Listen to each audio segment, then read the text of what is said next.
Et en tout cas, comme je l'ai dit dans mon introduction, je crois que c'est une première convention qui en appelle d'autres parce qu'on ressent aussi un besoin auprès des éleveurs sur de la complémentarité pour que le message, comme vous l'avez évoqué, soit cohérent. Est-ce qu'il y a des questions sur ce choix de partenariat?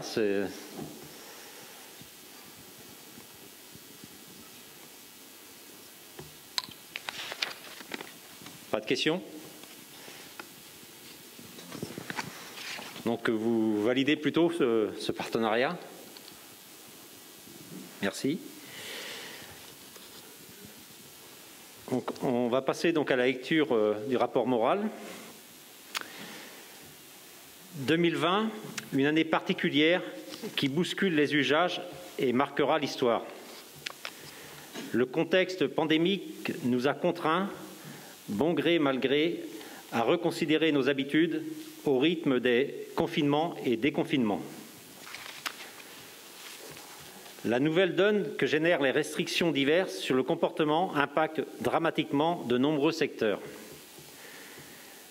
Malgré la mise sous perfusion de pans entiers de l'économie par les pouvoirs publics, à grand renfort de milliards d'euros, nombreux sont ceux qui aujourd'hui courbent l'échine dans la tempête. Fort heureusement, le secteur agricole s'avère, dans sa majorité, relativement épargné par ce tsunami. Et pour cause, le caractère indispensable de l'alimentation est salvateur pour les producteurs. Mais cet atout structurel dont bénéficie l'agriculture ne garantit pas pour autant une immunité économique. Le débat sur la souveraineté alimentaire nous a donné beaucoup d'ambitions positives. Nous attendons des politiques une réalisation de ces ambitions.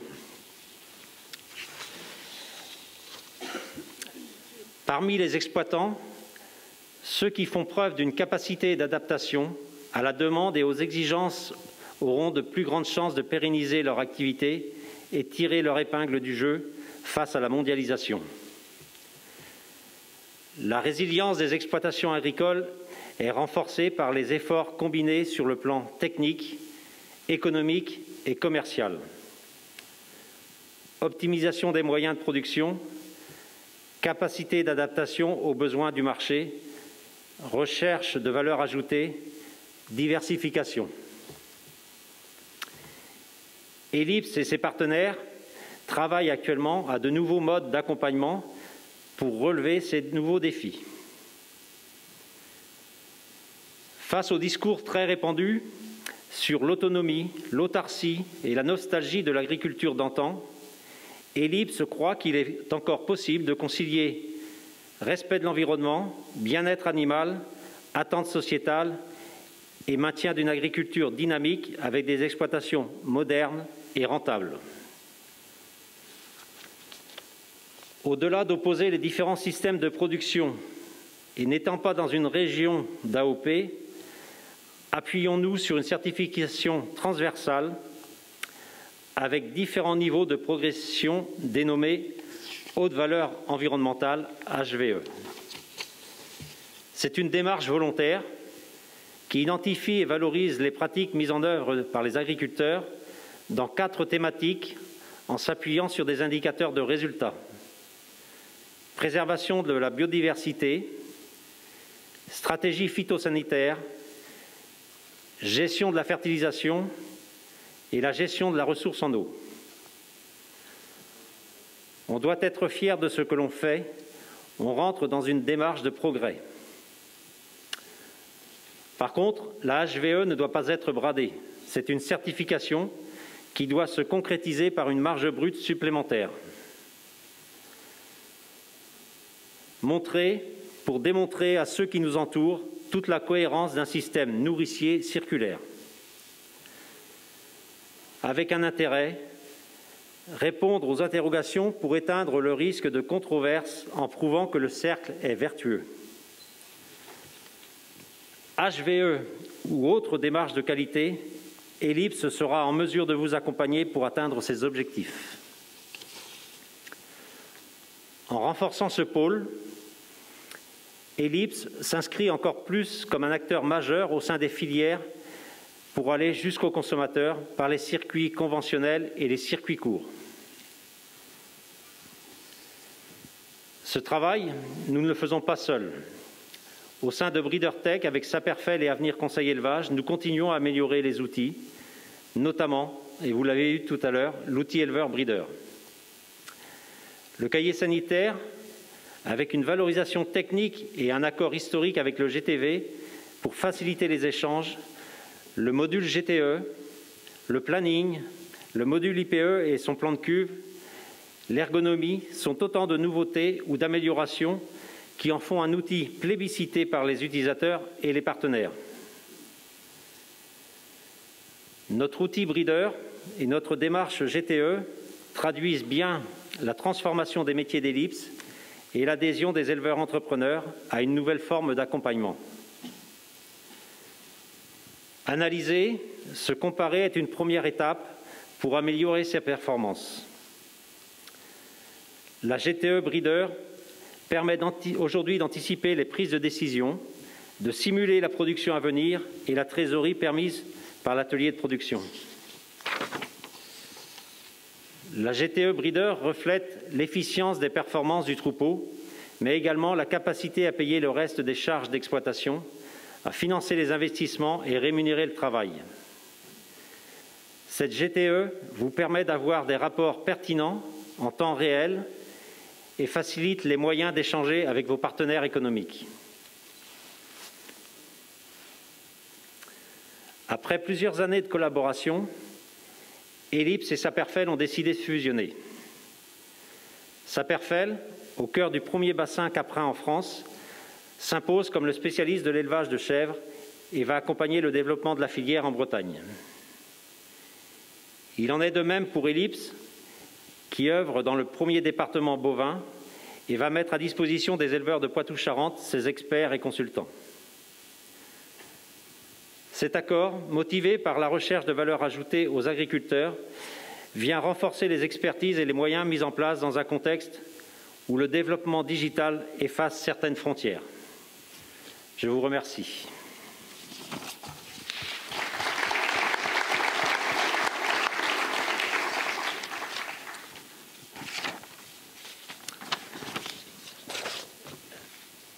Nous allons passer au vote des résolutions. Donc, première résolution. Après présentation des rapports d'activité et financiers, compte de résultats 2020 et bilan arrêté au 31/12/2020 et du rapport du commissaire aux comptes, les délégués approuvent les rapports et les résultats, l'affectation du résultat en réserve et donnent quitus aux administrateurs pour leur gestion. Y a-t-il des abstentions?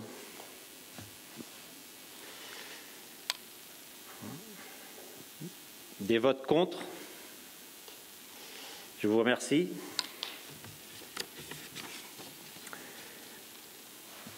Deuxième résolution.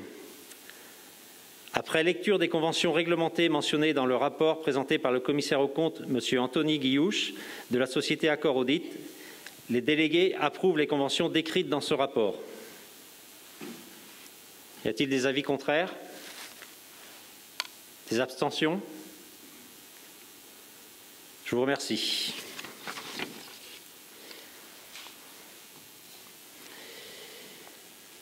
Nous allons passer maintenant à une partie, on va dire, très agréable, c'est donc la remise des challenges. Donc, depuis quelques années, donc, nous réalisons ce challenge et donc je vais demander à Christophe d'introduire ce dossier ainsi que Arnaud pour présenter les élevages plébiscités. Merci.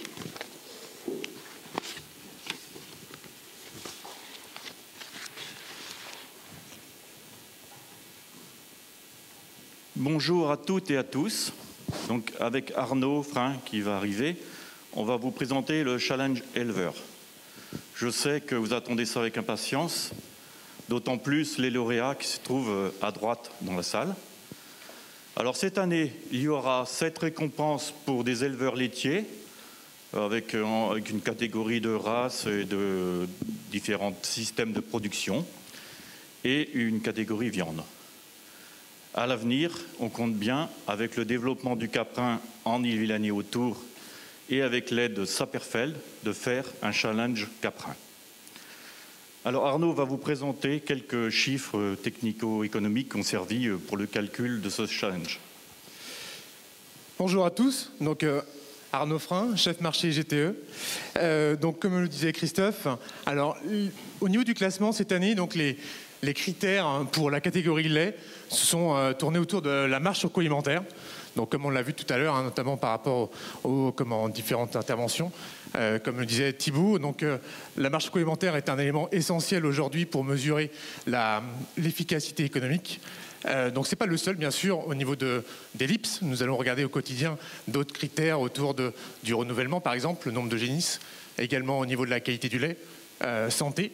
Mais donc pour le critère du challenge aujourd'hui, ça va être la marge surcoalimentaire qui va être retenue. Alors pour la catégorie viande, d'autres critères vont être également regardés, notamment au niveau du taux de productivité, l'âge au vélage des génisses, l'intervalle vélage-vélage, l'IVMAT, donc l'index de valeur maternelle au sevrage, donc on peut regarder au niveau du bilan génétique des allaitantes. Alors, au niveau des 8 catégories qu'on vous a annoncées tout à l'heure, pour la première catégorie qu'on va pouvoir regarder, donc on va regarder sur la race Primosten, la race normande, race Montbéliarde, race mixte. Il y aura également une catégorie autour des grands troupeaux, robots de traite, agriculture biologique, et puis bien sûr la catégorie sur la viande. Donc on va commencer par la première catégorie qui va être autour de l'agriculture biologique. Et donc le lauréat de cette catégorie, donc c'est Michel Toinel. Oui, donc Michel Toinel de Vezin-le-Coquet. C'est le conseiller, c'est Fabrice Ferré, 35 vaches. Alors, Fabrice arrive. Alors en attendant que le binôme monte sur scène, quelques données sur cet élevage. Donc on peut voir, il y a eu un volume annuel livré autour de 230 millilitres de lait à 483 € pour 1000 litres. Avec sur des critères GTE, notamment la marge surcoalimentaire à 7,70 € par vache et par jour. Donc de très belles performances, notamment supérieures à 2 € par rapport au groupe. Et puis voilà, ce qui traduit cette marge surcoalimentaire, c'est quand même un lait par jour de vie à 12,4 kg par vache et par jour. Donc voilà, c'est vrai qu'on peut applaudir vraiment ce binôme. Alors, et l'éleveur. C'est un travail de binôme. Et est-ce que vous pouvez nous dire un petit peu comment vous travaillez et quels sont vos atouts, vos points forts? D'abord. Bon, bonjour à tous. Oui, c'est un travail de binôme, en effet. Aujourd'hui, c'est le pâturage qui fait la différence. Donc, on est parti sur des paddocks avec Fabrice, d'un art par jour et par vache. Et depuis qu'on a établi ce type de pratique, je dirais que c'est assez facile d'atteindre ces résultats. Après, la météo joue fortement, mais même avec des années un peu difficiles comme l'année dernière ou en début de printemps cette année, ça passe aisément. Peut-être que Fabrice va ajouter quelque chose. Un petit mot, Fabrice, oui. Donc ouais, moi je félicite Michel aussi parce que c'est quelqu'un de très technique. Il a fait sa conversion il y a 4 ans, il me semble. Et donc, c'est quelqu'un qui est très technique, qui est très rigoureux. Et donc, il y a le pâturage, il y a l'alimentation avec le maïs épi. C'est quelqu'un de très innovant et il suit facilement les conseils aussi. Donc, c'est quelqu'un très réactif et donc bravo à lui. Merci à vous deux. On peut encore les féliciter. Merci. Alors, pour la deuxième catégorie, donc, nous allons passer au grand troupeau. Ok. Donc, c'est le GAEC Panetier de Noyal-sur-Vilaine avec Jérémy Cerclet comme intervenant sur l'exploitation. Donc, un grand troupeau, 193 vaches de moyenne, 1,6 million de produits à 356 € de moyenne. Et donc pareil, le temps que le binôme monte sur scène, quelques données GTE, notamment autour de la marge sur coût alimentaire. Donc comme vous pouvez le voir à l'écran, 7,10 € par vache et par jour, avec une différence bien prononcée quand même par rapport au groupe. Alors cette performance, comme tout à l'heure, elle est accompagnée par un lait par jour de vie qui est quand même autour de 12 kg par vache et par jour, et puis avec une performance qui est quand même assez, qui est meilleure que le groupe également autour de l'âge au vélage. Alors, Monsieur Pantier, une petite question. Au vu de ces résultats, donc selon vous, quelles sont vos forces au niveau de votre atelier? Alors nous, on est, en fait, c'est une exploitation 4 associés. Après, notre force, c'est une entreprise familiale, un GAEC familial. Après, on est beaucoup pâturage. Et puis après, un bon contrôleur. Justement, peut-être un petit mot de Jérémy. Oui, oui, c'est vrai que c'est un GAEC familial qui fonctionne avec beaucoup de simplicité dans leur démarche de travail. Et oui, la partie pâturage qui leur a permis aussi d'intégrer facilement le cahier des charges Tribala. Donc avec une petite plus-value de 10 € sur le prix du lait, qui n'est pas négligeable. 12 €. 12 €. Merci. Merci à vous deux. Vous pouvez les applaudir. Merci. Alors nous allons passer à la troisième catégorie. Alors au niveau des races mixtes. Voilà. Donc c'est l'ERL Les Chapelles à Hérodoué. Conseiller Jean-Yves Sourdin. J'ai peut-être mal prononcé la commune. Oui. À Hérodouard. Hérodouard. Excusez-moi, je suis pas du coin. À Troupeau Primochten et Pire Rouge des Plaines. Volume 444 000 litres de produits à 358 € de moyenne. Donc là, l'éleveur, si, ils sont en train d'arriver. Voilà. Alors pareil, comme tout à l'heure, quelques données GTE en attendant. Donc on peut constater également une très très bonne marge sur coût alimentaire, 7,60 €, avec un écart de plus d'1,50 € par rapport au groupe. Ces performances sont vraiment accompagnées également par des bonnes performances laitières en termes de lait par jour de vie, et puis un vélage précoce, vélage on va dire plus précoce que le groupe, à 27 mois, donc quasiment 2 mois et demi par rapport au groupe. Donc voilà, c'est autant de critères qui ont fait la différence pour être lauréat dans cette catégorie. Donc on va pouvoir féliciter et applaudir donc les éleveurs. Je vois qu'ils viennent nombreux, accompagnés de leur conseiller, Jean-Yves.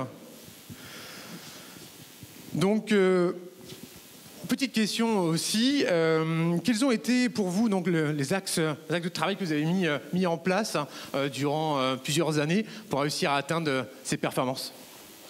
Nous, on est resté sur un système classique, avec mon école. Donc, approchez un petit peu. Plus près. Plus près. Ouais, nous, c'est très très simple, Jean-Yves pourra le confirmer. Bon, nous, on est resté. Alors, je crois qu'on ne vous entend pas très bien. Vas-y. Nous, on a un système très très classique, Jean-Yves pourra le confirmer. Donc, ils vont chercher l'herbe au champ, nous piétons ensuite du maïs. Ça, c'est très très simple en alimentation. Après, il y a un bon suivi, bien sûr. Est-ce que vous entendez? Non, vous n'entendez pas très bien. Plutôt, à ce moment-là, voilà. C'est peut-être comme ça. Non, je dis, nous, c'est un système très très classique. C'est-à-dire qu'ils vont chercher, elles vont l'herbe au champ, on simplifie les choses. Il n'y a pas d'affouragement ni rien du tout. Le reste, c'est du maïs, autrement. Et puis, une bonne surveillance des animaux, autrement. Après, on suit notre troupeau comme tous les autres. Il n'y a pas plus autrement. Donc vous parliez de pâturage également, vous, par rapport en termes de force de système?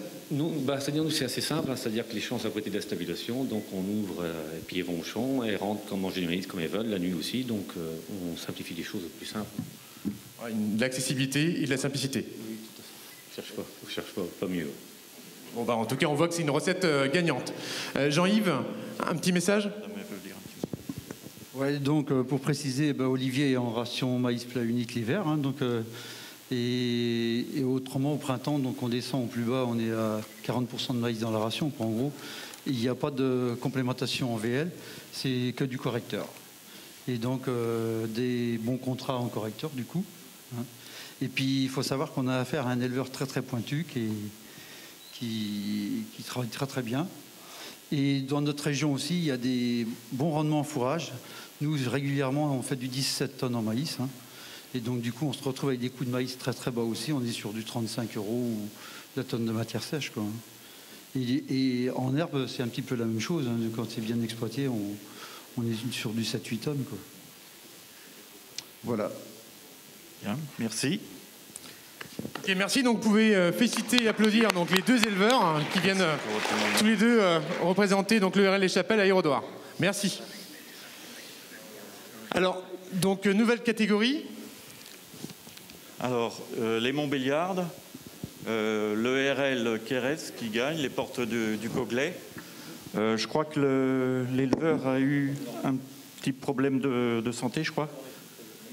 Non, il est arrivé, d'accord. Non, c'est donc la conseillère qui va nous... Oui, il n'est pas là parce que je crois qu'il a eu un petit accident hier ou juste là. Donc c'est Louise, la conseillère Louise qui va dire un petit mot par rapport à l'élevage. Alors avant ça, donc quelques données donc sur l'élevage, hein, notamment en termes de GTE. Donc un élevage avec une marge supplémentaire à 6,20 €. Donc voilà, avec également une différence bien prononcée par rapport au groupe. Que dire? Le lait par jour de vie, hein, quand même, 2 kilos de plus par jour par vache et par jour, et puis avec un âge au vélage qui est de 29,3, donc un peu plus rapide en tout cas que le groupe. Donc Louise, sur cet élevage. Donc c'est un élevage qui travaille assez simplement. Avec la saison, on valorise au maximum l'herbe, plusieurs paddocks pour faire du pâturage tournant dynamique. Et puis après, ils mettent aussi beaucoup d'accent sur la qualité des fourrages qui leur permettent de limiter la complémentation. À savoir que la ration, c'est une ration complète, donc du coup assez haute pour arriver à des performances laitières importantes. Et puis un intervalle vélage-vélage qui est très bien maîtrisé.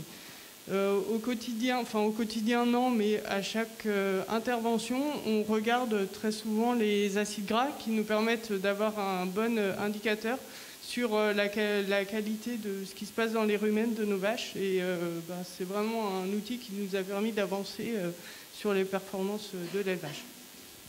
Merci Louise et bravo à l'éleveur.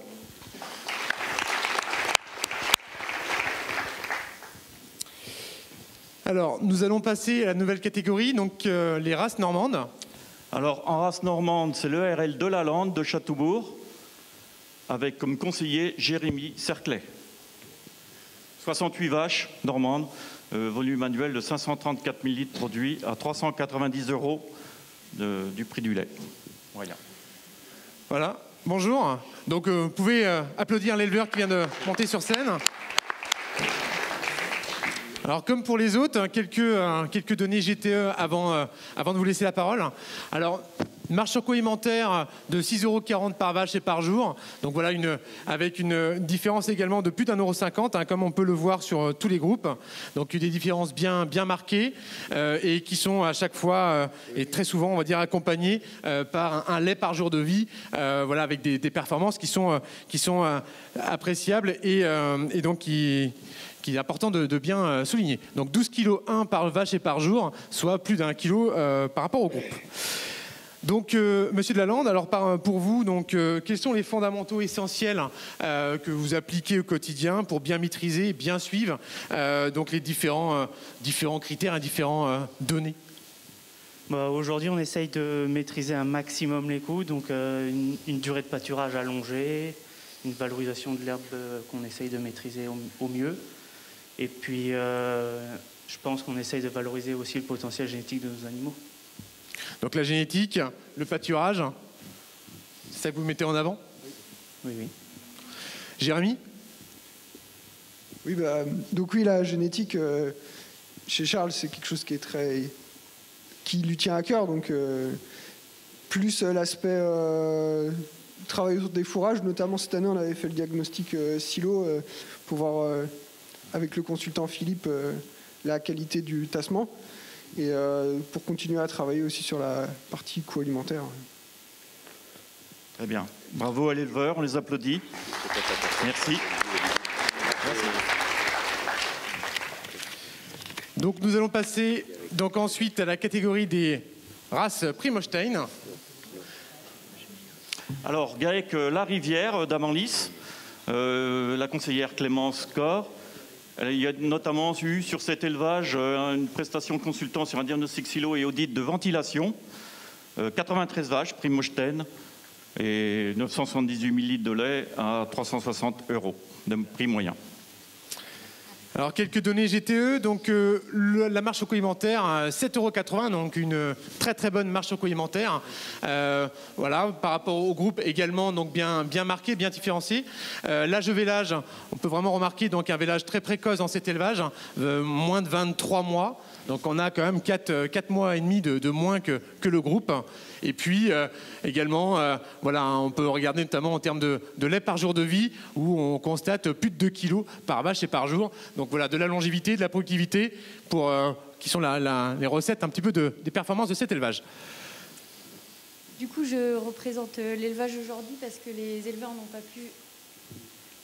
n'ont pas pu être présents. Mais donc globalement, c'est un système d'élevage assez simple. C'est des éleveurs qui recherchent avant tout la simplicité, mais qui sont très rigoureux, une gestion très rigoureuse de l'élevage, et ils mettent un point d'honneur notamment sur la gestion des vaches taries, avec un réel protocole de préparation vélage, et aussi sur l'élevage des genisses, donc, ce qui permet d'atteindre un âge au vélage de 23 mois, et des primipares qui sont en très bon état et avec des niveaux de production relativement élevés, malgré l'âge au vélage qui est bas. Et donc moi, dans mon suivi de conseillère avec les éleveurs, c'est des éleveurs qui attachent beaucoup d'importance aux indicateurs GTE et qui aiment bien qu'on fasse un point mensuel sur la marge surcoût-alimentaire, ce qui leur permet de vérifier l'efficacité de leur atelier lait tout au long de l'année. Voilà. Merci. Vous pouvez les applaudir. Merci Clémence. Bravo l'éleveur. Alors nous allons passer ensuite à la catégorie viande.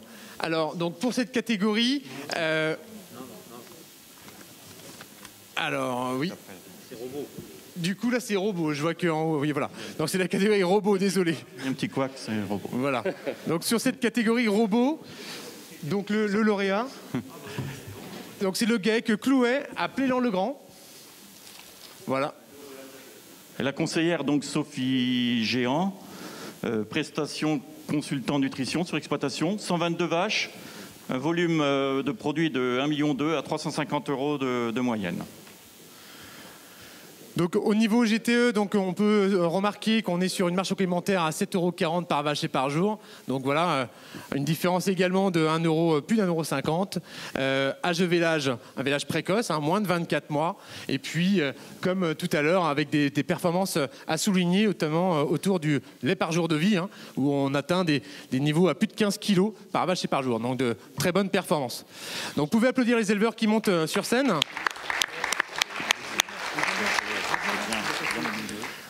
Donc, qui viennent en force avec leurs conseillères. Alors, du coup, même question que pour les autres gagnants. Quelles sont pour vous vraiment les forces de votre élevage et quels ont été l'axe de travail que vous avez vraiment mis en place sur votre élevage?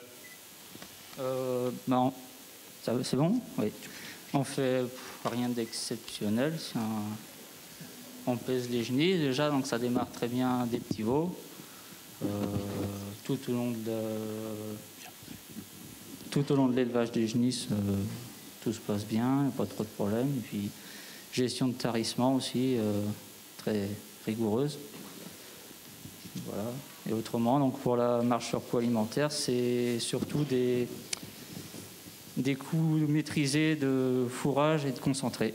Parce que nous, les vaches ne sortent pas au pâturage du tout. Donc voilà, ça passe par là. Donc un coût alimentaire maîtrisé. Oui. Sophie? Oui, donc on est sur un GAEC familial, donc à 3 personnes.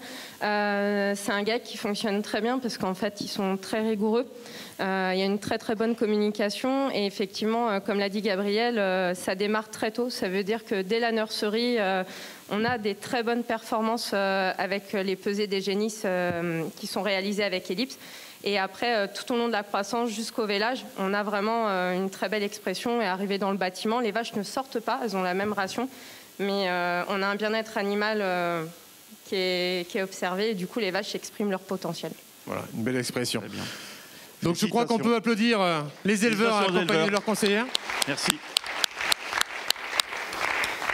Merci. Et donc pour la prochaine catégorie, donc logiquement on va passer à la catégorie viande, voilà. Et donc du coup pour cette catégorie, nous allons récompenser donc l'ERL du Gogal Saint-Gonéry. Le conseiller c'est Alexandre Cadoret. Donc il y a 130 vaches, voilà, avec des critères techniques, taux de productivité 104, âge des génisses au vélage 30 mois, intervalle vélage 357 jours. Donc moins de 365 jours, et un index IV-MAT de 105. Voilà. Donc du coup, par rapport donc, à vos performances, un petit mot? Oui, alors bonjour à tous. Bon, c'est un élevage, disons, qui a été créé en 1972 avec quelques génisses, et aujourd'hui on est arrivé à 130 mères, taux de productivité 104. L'âge au génisse, on l'a baissé, il est arrivé à 30 mois, mais je pense qu'on va encore le descendre. L'intervalle vélage, on est à 357 jours, sachant que pour les génisses sont en saillie naturelle et les vaches sont toutes en insémination. C'est-à-dire qu'on réalise à peu près 100 inséminations par an. Et l'IVMAT moyen du troupeau est de 105. C'est un IVMAT qu'on a construit tout au long de notre carrière, à peu près pendant 40 ans. Alors donc je crois savoir que sur votre élevage, vous avez une spécificité, c'est qu'aujourd'hui, en termes de valorisation, vous avez également une boucherie, c'est ça? Oui, c'est ça.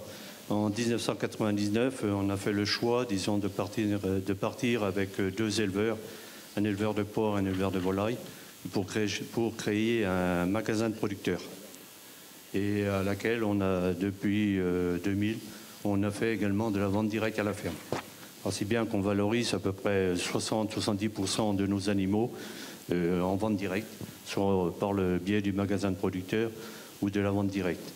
Alors, dans la valorisation, disons, dans les animaux qu'on commercialise, bon, ce sont de la génisse et de la jeune vache, hein, jusqu'à 7-8 ans. Et puis, on fait également du veau de lait sous la mer. Et depuis 2 ou 3 ans, on est passé, disons, au niveau pâturage, en pâturage dynamique. Voilà.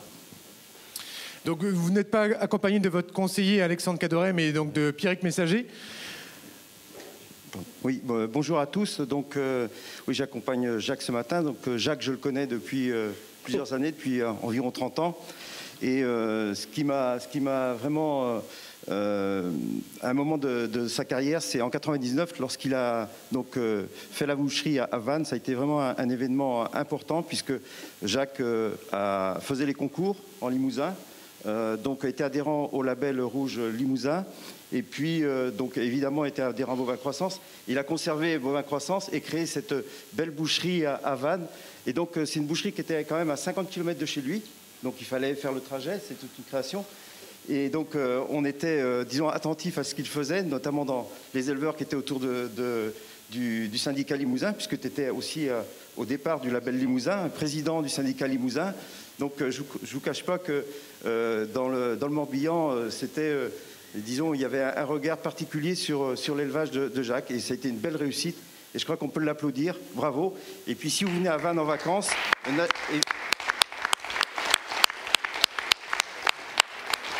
oui, si vous venez en vacances donc à Vannes, vous pourrez aller acheter des très bons beefsteaks de race limousine. Merci. D'accord, merci. Bravo. Bien. Merci. Merci. Félicitations. Donc, merci à l'éleveur. Vous pouvez encore l'applaudir. Donc tous les éleveurs vont repartir avec un panier garni de produits locaux, hein, en récompense de leur bon travail. Donc si vous pouvez revenir sur la scène, tous les éleveurs lauréats, on fera une photo de l'ensemble du groupe.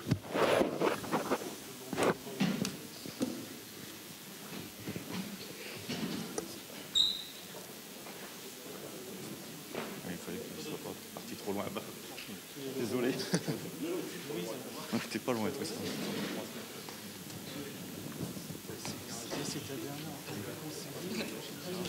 Ah, c'est prêt, hein, pas trop loin.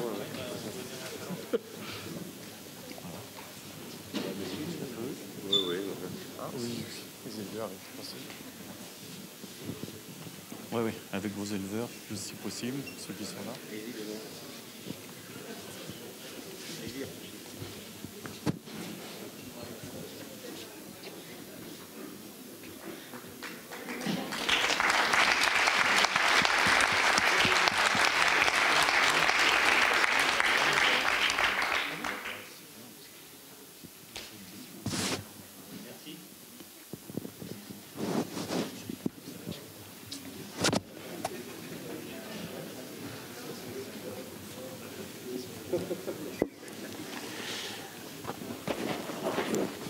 En tout cas, encore félicitations à tous ces éleveurs performants où l'accompagnement d'Ellipse au quotidien vous permet d'avoir ce genre de résultats et sur lequel on doit s'appuyer pour promouvoir l'agriculture de notre territoire.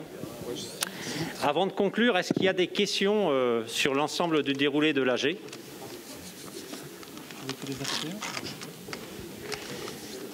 Eh bien, je vais conclure.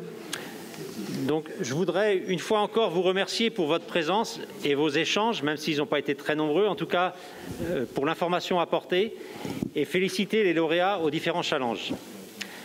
Remercier les administrateurs pour l'implication tout au long de l'année au service de l'entreprise. Merci à vous, partenaires, d'avoir bloqué ce moment pour nous. Et enfin, merci à la direction, les membres du CODIR et l'ensemble des salariés qui ont, malgré le contexte sanitaire, continué à accompagner les éleveurs tout au long de l'année 2020. Enfin, un merci particulier aux personnes qui ont permis que cette Assemblée générale soit une réussite.